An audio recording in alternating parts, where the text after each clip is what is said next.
Fanatical Elves Show, part of the Elves Network. We are a bunch of wild and crazy Cleveland Browns fans, bringing you all the latest in Browns news. Tune in now.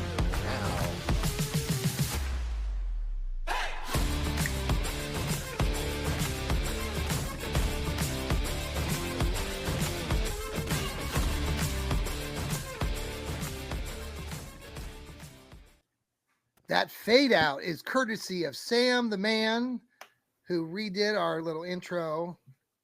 Cleaned On it our up. Fanatical You don't have to hit Elves the post anymore. Right. Welcome. It's a Thursday night, the Fanatical Elves Show. I'm John. There's Steve and there's Sam. We are excited to talk about this next week's game between the Cleveland Brownies and the Baltimore Ratbirds. We'll get into that here momentarily. We got a lot to talk about with that. Do want to welcome both Steve and Sam. I do want to give just a moment. 9/11 today, 24 years since that took place, and for many of us, especially Steve and I, who are a little bit older than Sam. Sam wasn't probably born then yet. No, I was 6 years too late. Yeah, it is a moment. I know I work in education, so I've had a lot of conversations with a variety of young people too who were not around. So, but it is something that we stop and honor those people that uh, lost their lives that day. Also, I know there's been some other events happening this last couple of days with some different people in the media world and political world that have died as well in the last day or two.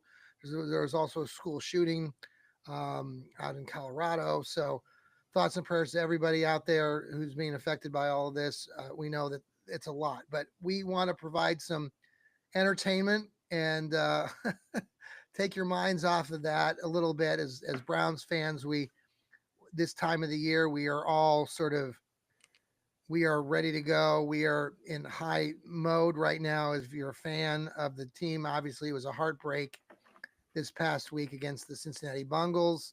We can talk about that momentarily, but I did want to start with Steve. Steve, how are you doing this evening? I'm doing well, John. How are you? Couldn't be better. Other than I know we always start with the weather report. I don't know about your neck of the woods. I don't even know what the temp is. Well, Let me see. our world here. I mean, we have not had rain in Columbus area since July, and now they say it's the driest ever on record. I mean, this is like 200 years of record keeping. It's reminding me of living in Wichita with the brown. There's all the grass has died. It's crazy. We have not had any rain in this area. Well, now you don't have to mow it. Right? Yeah. Always find something positive. It's like 81 here. We had about a 2-hour downpour in my neck of the woods of Nashville. It really came down there for a while, but there was like a 15% chance of rain, and we got all 15%. You got all 15%. I love it. Yes. Sam, how are you on this evening down there in Dallas? Was it 120 degrees there today? No, it's around low to mid 90s is our high right now, which is quite cool for early September. Usually we're hitting like hundreds sometimes, but no, it's been quite nice. The lowest points are usually around mid 75s. So like 70, 73. So no, it's been nice and cool, but yeah, I'm doing good. Good. Sam has his new show out, Browns Breakdowns. Make sure to catch that here. He just released that earlier today. It is out on Spotify, Apple, anywhere you listen to your podcast. So make sure you tune into that. We really appreciate all of you who are following us here on the Fanatical Elves Network. We know that you can listen to other podcasts, and we appreciate your time and energy that you devote to our people that we have here, like Sam and Steve. And we got Lou and Rod. Rod's got his show coming up here with the Browns Blitz momentarily at 9:00. So make sure you tune into that. He'll be live here on the X, on YouTube, Facebook. Listen to him as well. Later, Ethan Greenberg with his Going Nuclear. Lou Marconi with his Bernie River Browns talk as well. Who am I forgetting? I know I'm forgetting somebody. Jarrell. Oh, yes, of course. Joel was on the other night with Jarrell as well. So tune into all of us, and we all have a little different perspectives on things, and we just appreciate your time. And we know that this is getting into the heart of the Browns season. So We will be having more giveaways too. So if you want some free stuff, stay tuned. Let's talk, Steve and Sam, about just the game that we saw. I know we'll just touch on this briefly. It was a heartbreak. This team played, I thought, really well. I know I had made some, you know, comments that I normally do when I get pissed off and angry in the group chat and whatnot. But, overall, I felt like this team did some really good things. And I know they didn't score a lot of points, but it was the kind of game that, they held possession, they held on to the ball. They had some good drives. They had an experienced veteran quarterback in Joe Flacco, and just made a couple mistakes here and there, and more than likely could have and should have won the game, but they didn't. So we're 0-1, and we're moving on to Baltimore. But Steve, what's your thoughts on that contest last weekend? I thought, even though they didn't score a lot of points, they had the potential to score a lot of points. I mean, over 300 yards of total offense is impressive. They couldn't get the running game going, so they went to the short handoffs. You could see that Stefanski changed the game plan as he went. They didn't take any deep shots because mainly Cincinnati took away the deep shots. So, and, a lot of people talk about Stefanski and his motion offense. Actually, they only went in motion about 25% of the time, while week one, the league average was 37%. So they used less motion. They used it more effectively. I love the way they moved Fannin around. Yes. I told you Dylan Sampson is a weapon. And I'd like to see him use Isaiah Bond a little bit more. We know Judkins practice, and it looks like he's going to play. Yeah. The way he was practicing today. So you get Judkins in there for maybe 15, 20 snaps. You keep using Sampson the way you're using him. I used to support Jerome Ford. Now I'm supporting his packing his suitcase and leaving Cleveland. I would rather have Raheem Sanders. I mean, for a rookie. Oh, that was nice to see. He was hitting the holes very effectively. And, a lot of people complained about the running game, but the offensive line created the holes. Absolutely. They just couldn't get to him quick enough. And I watched the game on replay, Steve. I went back and I watched it finally the last 2 days. I took myself through that.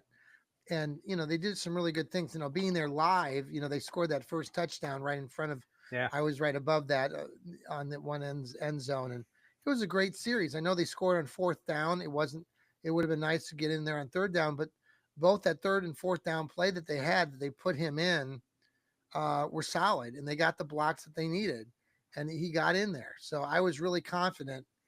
I felt much more confident after seeing that. Like, our offensive line really looked like and felt like they were on top of some of things.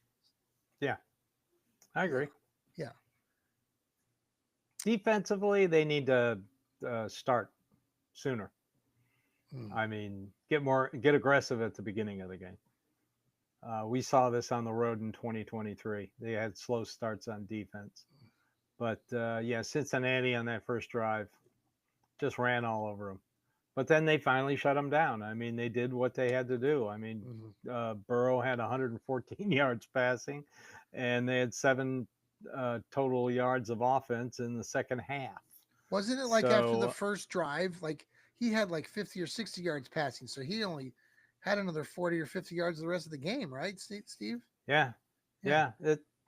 They really shut it down, but they need to start sooner. And Myles Garrett said that after the game, we need to start sooner. And let's see what Jim Schwartz cooks up for this week in what's that city's called? I can't even say their name anymore. Disgusting. Yeah. We want to talk about that in a little bit. Their only redeeming value is crab cakes. That is true.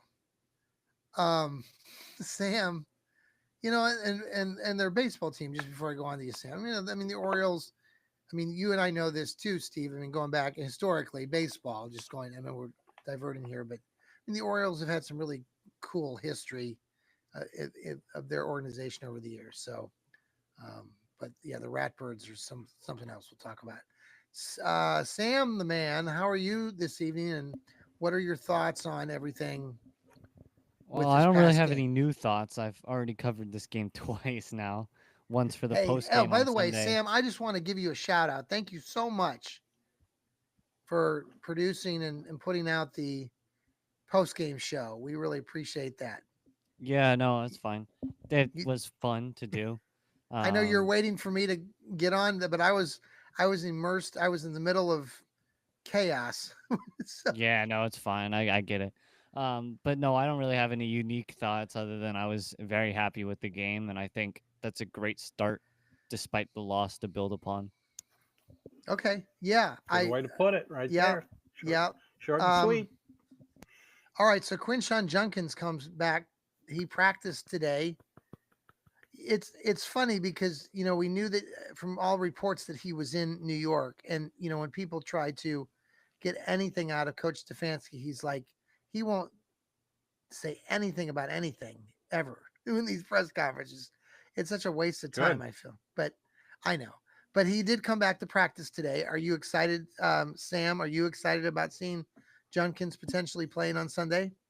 Yeah, that would be interesting. I think I give him a fair shot, see what he can do, right? You never know. Mm-hmm. I mean, we've seen a bunch of running backs become great in their first year. So, yeah, Mm-hmm. sure, give him the ball, see what he can do. I mean, the whole thing that has happened these past few weeks, I wouldn't say worries me, but I would say it's a thing to always keep in your mind that could potentially happen. But no, I think give him the ball, see what he can do, and if he does great, great. If he does badly, Well, then he had his shot, right? So yeah. What did you think of Dylan Sampson, Sam, on Sunday? I was Watching him and definitely then happy about it. Yeah, I think that was a good game from him. I think the run game was a bit iffy, but I don't think that was fully his fault. I think it will be some time, but well, no, I think he did great. I think he'll be a yeah, good part of the offense for the next probably whole rest of the year. I think he'll be a pretty good piece for the offense. Same with yeah. Fannin.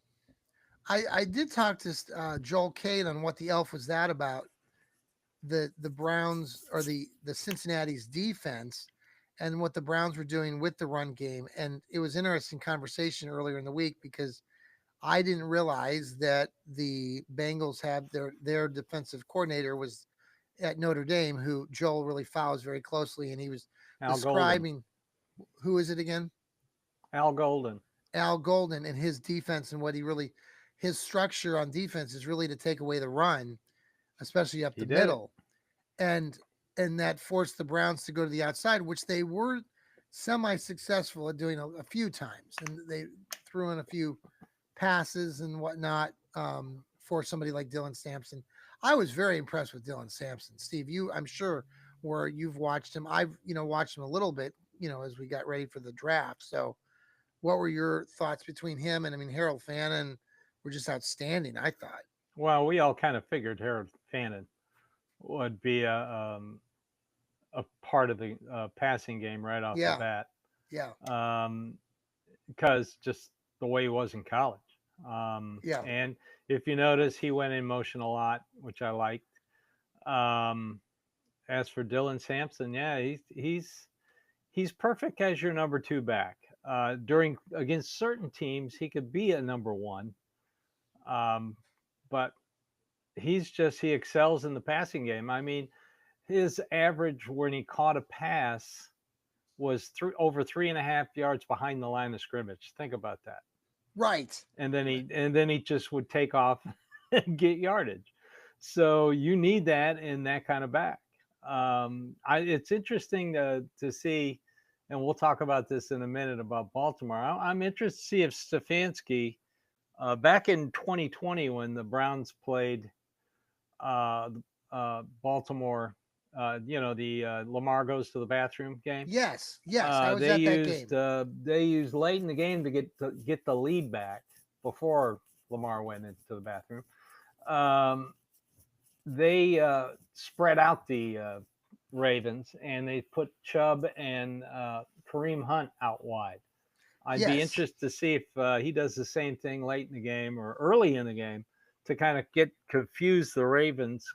Put Junkins on one side and Sampson on the other side. Sure. Kind of spread them out a little bit. Get that secondary like Josh Allen, like seeing them late in that game on Sunday night. So yeah, I'd be interested to see how he game plans this, because we all know Stefanski, after a loss, he draws up something completely different. Yeah. Well, what did I read the stat? Especially game one losses. He always he's game two. He does something. he exactly. He gets a little crazy. He's never gone 0-2 or 2-0. Did you guys know that? I knew the 2-0. He's gone 3-1 twice. Okay, but he's never gone 2-0. Which you can't do now. But Or he has, 0-2. Yeah, or 0-2. I heard Grossi say that on the radio. Yeah. So it'll be interesting to see how it all because no one's giving us a chance. I think with 10 or 11-point underdogs. We'll get into that here in a minute. Let's pause for a quick commercial break. This is the Fanatical Elves show on a Thursday night. We'll be right back. And we're back here. Thanks for coming back to us on the Fanatical Elves. We're part of Fans First Sports. And I know Steve writes articles for Fans First. I do as well. So make sure you tune into those. Sam's going to be writing. Should have an article out. Yeah, I'll be there. I'll be there soon. Yes. When's your birthday, Sam? Basically a month now. You have a birthday in October? Yeah, a month from Saturday. Nice. So that would be Saturday. October 13th. 13th. Nice. Okay. Cool. He's going to be 18, folks. Yeah. Look out, world. Fully employed by the Fanatical Elves Network. I don't even remember my 18th birthday. Yeah. Why is that, Steve? Oh, I had those kind of friends. Oh, it was funny. Steve was showing us before the show started. Classic. He was in the dog pound in the old municipal stadium. Oh, there it is. There it is. There I am, right there with my arms up. Love it. I love it. This girl right here got married at halftime. Myself and my friend signed her marriage certificate. I wonder if they're still together. Yeah, you should do some investigating if you remember the people, who they are, their names and all. I have no earthly idea. It was halftime in the Browns game in the old dog pound. Oh my God. I sat there once. My day started at 8 a.m. with a Bloody Mary. Absolutely.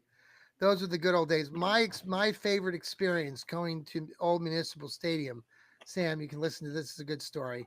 My cousins, I was at my aunt's house, and my cousins took me and my other cousin, and we were in one of those, Steve, you can imagine one of those old like Buicks from the mid 1970s. And we got in the back seat, and it was like, they were stretched. Those cars back, and they were really long, and and we're back there in the back seat, and we're on like 71, or we're like on 90. We're on the approaching the Muni lot and all that. We're like right along the lake shore, and they're just doing things they're not supposed to be doing. And we ended up like in the median of the highway. I always remember that. And I was pissing my pants. That was the joke, because I was younger than they were all older cousins and all that. So it was quite the memorable experience. So thanks to my wonderful cousins out there. If you're listening, thanks. Gosh. Okay. So let's turn our attention to the Ratbirds. Yeah.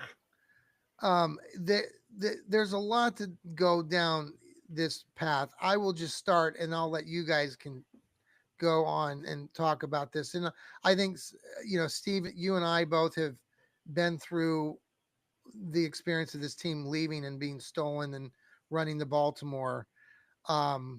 There's been a lot of chatter in La La Land social media platforms about this week. The Browns are downplaying the significance because the Baltimore Ratbirds are celebrating their 30 years before and during halftime of the game. They're making a big spiel about it, and there's been some discussion about, well, it's the first game, so that's why they're doing it. But they have a home game next week against the Detroit Lions. The NFL was on board with it. It's just a slap in the face. We've talked about it already being completely classless. What really bothered me again today, and I know they've talked about it on a variety of shows, but there are people out there in social media, La La Land, like Chris Canty, who's an absolute moron, spewing crap. A dick. Yeah, dick. He's on a program called Unsportsmanlike on ESPN, all of you Browns fans out there, please do not pay attention. Stop watching their programming. Stop listening to their programming. I know they were talking about it on their programming this morning, saying they have a lot of Browns fans. I hope if you are a Browns fan that you as a Browns fan individually take upon yourself and tell every other Browns fan to stop listening to that crap programming. And Chris Canty, he can go to hell in a handbasket. He's a moron, a dick, like Steve said, and I'll let He's a Steve dick. continue. But he basically bashed the city of Cleveland today, big time. He pranced on the idea of it being a celebration, and we should walk all over Cleveland. And we're celebrating how we took the team and made them a Super Bowl contender. They weren't anything when they were in Cleveland. So go to hell. You're a complete moron, and I hope you hear it from every other person, because you are a bitter and unhappy person to be able to say that publicly. It's shameful, and you have no class. You have no class. The Baltimore Ratbirds have no class. I feel for people like Ozzie Newsome, who once was a great tight end for this organization, and I love Ozzie. He did so many things. It was such a highlight of my youth. It's going to be hard watching all of that and listening to all that crap come Sunday. But the Browns are downplaying it, and they have to do that. But Steve, I'll let you carry on. Well, they've made an effort to try and tell everybody that they had planned this before the schedule came out, and they had no control over it. However, they don't mention the fact that NFL teams can request certain opponents for their first home game. So I'm fully convinced that Sashi Brown, you remember Sashi Brown? Oh, I sure do. Who's in charge of all this, asked for the Cleveland Browns. Why not? Stick it to us. That was, everybody keeps saying, well, they got another football team. Well, that's ridiculous. I mean, Art Modell was yes, teams moved around a lot. The Raiders moved around a lot. The Rams did different places. Sure. That happened. Baltimore, Irsay moved out and went to Indy, but they all had outs in their leases, or their leases were up. The Browns had 3 more years on their lease when Art Modell broke it. So, and all those people, Art Modell's did so much for the league. Yeah, sure. Help create Monday Night Football, worked the first mega million TV deal, but he threw it all away by one simple act. And he is never to be forgiven, and he's never going to get in the Hall of Fame, ever. To trot his kid out there for this celebration, and Glenn Denning, the former governor and the former mayor of Baltimore, who worked backdoor deals on airport tarmacs and planes. I mean, when Irsay left, he told basically everybody in Baltimore, "Hey, give me a new deal or I'm out of here." Yeah. Modell I remember this. Modell told the media, "I'm not going anywhere. I'm not going anywhere. That's a stupid question. Right. I'm not going anywhere." And then he stuck a knife in her back. There was that I've still got that Sports Illustrated. Yes, it was on the cover of the 90, going into the 95 season. Yeah, right? kicking a Browns fan in the ass. Art Modell kicking a Browns fan in the ass. And yeah, that's about it right there. I think this is classless. They know what the hell they're doing, and I hope the Browns go in there and kick their ass. And as for Chris Canty, you're a dick. Yep. Sam, you got anything left? I'm just, the Browns have the same amount of Super Bowls as the Ravens do in the past 12 years. So, talking all this, and they only won 2 Super Bowls. Like, I don't have an opinion though. I don't really care that much. Well, and I think that's where there's this big divide. I think Steve and I recognize that, because you don't, like, the younger of you Browns fans don't know, and you can't really know because you weren't here, you didn't experience it. It was just a really weird, difficult, crazy time. Yeah, I bet if you lived through it, you'd have a lot more animosity than someone like me Well, is, who's just a fan. the weird thing about it here in Nashville was the Oilers were planning to Yes. do the same thing to move here to Nashville. Yes. And so, I got on local TV a couple times and got on local radio all the time asking my opinion of it. And, I was president of Middle Tennessee Browns backers during that period. Sure. And, you know, sure, there was no social media, but there was still the internet. I got onto a website and, I did the fax machine thing to the Yeah. NFL offices. In fact, like 30 pages with the same thing on it. Everybody had a template. Yeah. And then when we shut down their fax machines, they assigned different NFL teams to fax to, Yeah. which I did, every day in my office, first thing in the Yeah. morning. Yeah. Stack of 30 pages, load them in the fax machine, Uh-huh. boop, dial a number, and go, there you go, Really? big fella. You're getting a bunch of copies this morning. So, all right. Well, I think, the build up, just, the coaches are talking about just the game. So let's shift our attention to, we've kind of talked a little bit about the game, what you're looking at. Sam, let's start with you. Yeah. Steve kind of touched on it a little bit, but for the offense, the Browns didn't score a lot, but they had some scoring moments. And having Joe Flacco back there gives me more confidence watching this team right now, at least. What are your expectations, you think, with the Browns offense? Are you going into this? Do you think the Browns are going to be able to score against the Ratbirds?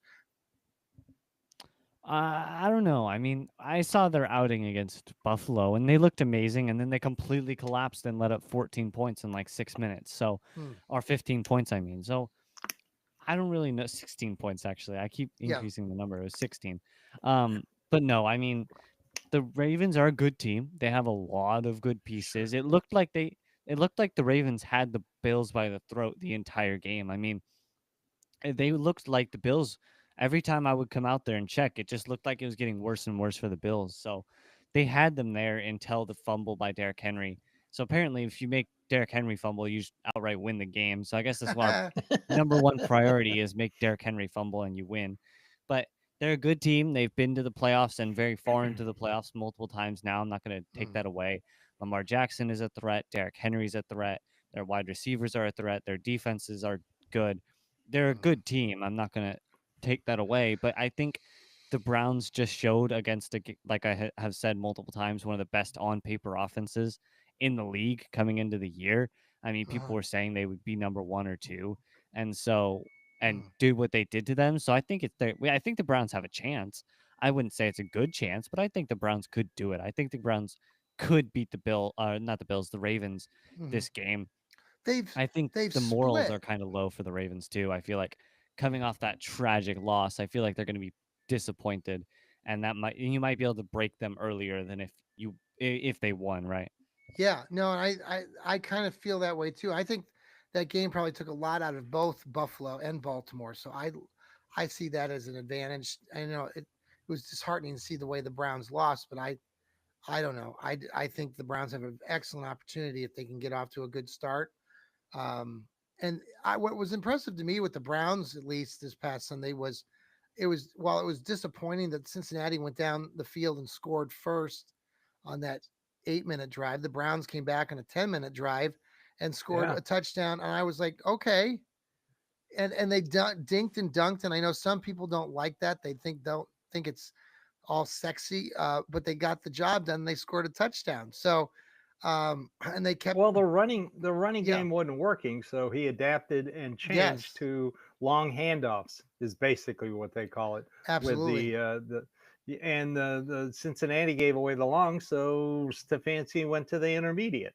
Yeah. I mean, it just showed the offense was going to take what the defense was going to give them, and it would have worked if our kicker had made a field goal and extra point. So, or the Browns got that safety. Boy, that was on Man, the opposite end. Watching that live, I was like, oh, dude, like that would have been sweet. And then Cincinnati would have had to give the ball back to the Browns, and it probably would have been game over. But anyway, no, it was okay. Talk to me. Remember, Baltimore started 0-2 last year. They did. Yeah. So Talk about the defense. What's the Browns defense? What are you thinking? I mean, get off to a faster start, Steve. In this game. they got to stop. The only game we got to go by this year is, of course, the Buffalo game. And in the Buffalo game, the Ravens were 6 of 11 on third down. Yeah. So they've got to shut that down. They got to stop them on third down. Yeah. I mean, they really didn't. I mean, Derrick Henry went off, of course, but wide receiver wise, Zay Flowers was the only one that really had a great game. 7 catches, 143 yards, and a touchdown. Yeah. But traditionally the Browns have held, the games of Tennessee and the games of Baltimore, Derrick Henry to what's the average? 56.4 yards a game. That's traditionally what they've done. Now, the last 2 games, he kind of went off on him, especially the last game of the season, which, the Browns had already rolled it up and had their Cancun reservations, and they were ready to go home or go wherever they wanted to go. So, but some encouraging things. The Browns held Chase Brown to what was it? I got it here somewhere. Yeah. Like 2 yards a carry. Mm-hmm. No, since Higgins and Chase were both under 35 yards receiving, where Baltimore gave up 35 yards or more to 5 different pass catchers against Buffalo. Yeah. So even though the secondary is loaded, I mean, they've got 4 corners, 3 are first rounders, 1 is a second rounder, and both their starting safeties are first rounders. Apparently they don't play well together. So I think they could, if they can catch Baltimore and frustrate Lamar Jackson. You've seen it when he gets into the playoffs and he plays somebody like Kansas City. They frustrate him. He gets angry. He tries to do too much stuff. Mm-hmm. He's done it against Cleveland. Mm-hmm. I mean, 2 years ago in Baltimore, the Browns were trailing by 14 at least 3 different times. Yeah. And in the second half, he had 1 completion. And Greg Newsome with the interception. Him. Yep. Yeah, and an interception. So a pick 6, as a matter of fact. Yep. So all they got to do is frustrate it. Get into Lamar's head. It'd be Kansas fun to City see always does it before pregame warmups. Yeah. But get in his head. Get him frustrated. He thinks he can do too much. It's going to be so emotional, I think, for fans just watching the game. I know I'm going to be really invested in it. I mean, talking to Joel Cade this week, he even admitted, as watching football, like this is a bigger game for most of us who are watching it, especially us older generations. So we'll see what happens. I mean, this team they've split, right? Haven't they, like the last 2 or 3 seasons with Baltimore? I think 2 years they've split. Yeah, the last 2 years they've split. And some of the other games, like you mentioned in the past, I know they're past teams, but like you referenced the game back in 20 or 2021, what a game. 2020. 2020. I mean, Lamar comes off the toilet. Right. And, Lamar was a rookie, Sam. I don't know, when Joe only Flacco. They'd lost the key. Right. Locked him in there. It was whoever's going to have the ball last. I mean, Kareem Hunt scores late. And then I think that was 47-42 Baltimore. Yes. That was the final it was. Score. All right. Well, okay. So Sam, what's your gut feeling? You want to give me a score? I wouldn't say a score, but I think, I hate to say it, but I feel like we're going to lose. Okay. I hate to say that, but the Ravens are such a good team right now. And sure, they might be unconfident in that after last week, but I feel like NFL players are great at disassociating themselves from previous games. Okay. I think that's just something that comes to sports, but I think it could be a competitive game, though. I feel like I'm not going to count the Browns out. I think the Browns still could win, but I don't have a whole lot of confidence in it. I'd have to say 75% Ravens win, 25% Browns win. I feel like we still could do it. I think this team showed very good signs right now with how they played against the Bengals. But I think it's going to be a hard game. Like I said, with the Bengals, it's going to be an uphill battle. But I do think the Browns have a shot. I don't know how big of a shot it is, but I think they can do it if they get if some things go their way. I think they can win. What I think part of what you're saying, I don't know. I just get like listening to Joe Flacco this week. He said he was going to have. There's going to be a lot of people, a lot of friends of his from New Jersey that are going to be coming down, or Philly, or wherever he's from. His family's from, and Delaware. I think that Joe Flacco is going to go off. Now, he may throw a pick six himself, but I think he's going to have over 300 yards. He almost was there last week and probably would have gone. 290. Yeah, he's that close to having. So I think he's definitely going over 300 yards. I can see him throwing 3 or 4 touchdown passes in this game, and I think he's going to be what we're going to be talking about at the end of this game, and how the offense started clicking under him. The defense continued to play solid, and it was Joe Flacco coming back to Baltimore, and and stomping them, and helping the Browns, who have their fans and everything this past week have been very. It's been affecting us, and I think Joe Flacco in his last hurrah for the Browns are going to help. That's at least my dream. Will it become reality? I think so. Steve, what do you think? I think they have a very good chance of winning. In the past, Baltimore really hasn't played well in the first month of the season. Mm-hmm. John Harbaugh, ever since he was the head coach, he's the head coach. They are notorious slow starters.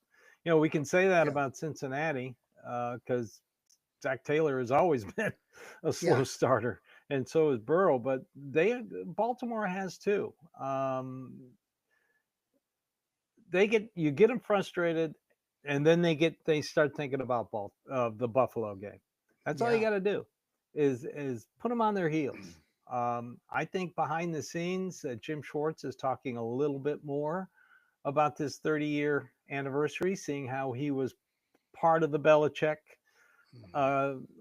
personnel department that went to Baltimore. Then Belichick got fired, but he stayed on for I think about a year, so he knows. Jim Schwartz knows, and he may put that public front up. Well, it doesn't mean anything, players. We just want to win. Sure, right. Behind the scenes, I have a feeling that added to the point that they are an 11.5-point underdog, which players hate. They think that's total disrespect. I think Jim Schwartz will also throw in, well, there's some more disrespect. They're spitting in your fans' faces. Yeah. With this celebration. That's all he's got to say.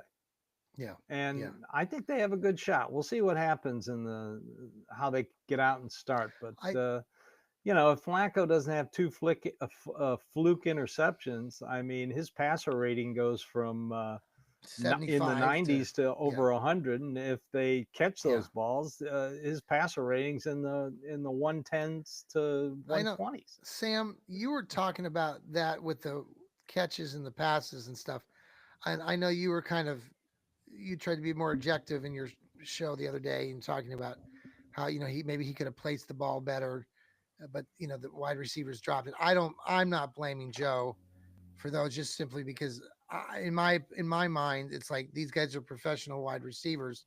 They should be catching everything or knock it down.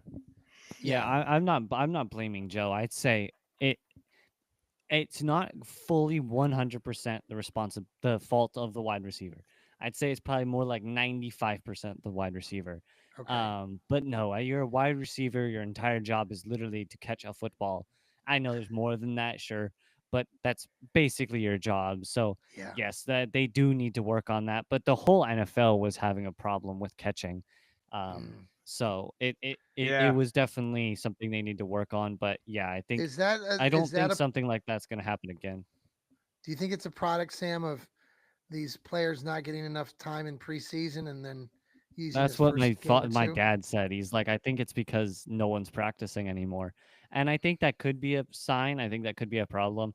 Or maybe it just was a bad week. I mean, it's really hard to tell. If this continues for the rest of the season, then sure, you might have a problem. But it could just be an anomaly. I mean, those do happen. So All right, Steve. Final thoughts Or on this or evening. or it could be a bunch of these young genius coaches think they have to throw the ball more than they run the ball. I There you mean, go. We threw the ball 45 times. Obviously, our run game would, it was a little disproportionate. well, I'm glad to see him trying to get the yardage somehow. Right. But I think the running game will improve with Judkins. Final thoughts? Yeah. Final thoughts. I hope they win. I really do. Yeah. They have a chance. I think they do. So what you're telling me is we got a chance. I just want to see Isaiah Bond and Judkins used to the best of their potential. How about that? Okay. Yeah. It was good to see Isaiah Bond get a catch early in that game.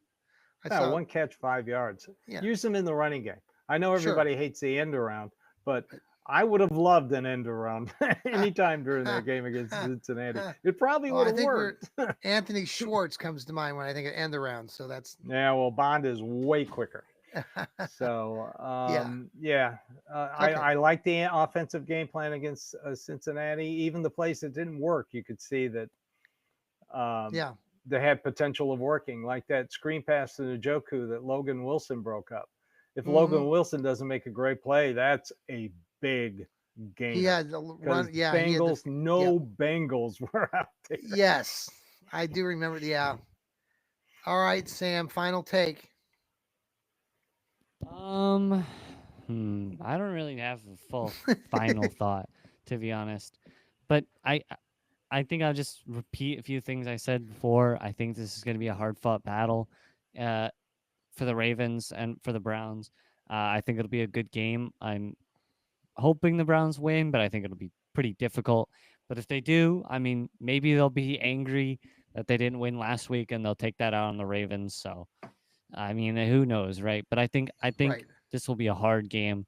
I think this is an unlikely win, but I think the Browns still can do it. Okay, everybody. Well, go Browns. I'm predicting a win. I still haven't come to the conclusion if it's going to be high scoring or low scoring, but I do see the Browns winning this game, and we're going to be celebrating a victory Monday. Go Browns. Thanks again for tuning into the Fanatical Elves Network. Stay tuned for Rod Bloom and his brother as they welcome their guest at 9:00 Eastern coming up here in about 37 minutes. Steve, have a good night. Sam, have a great night. We'll talk to you soon. Go Browns. Go Browns.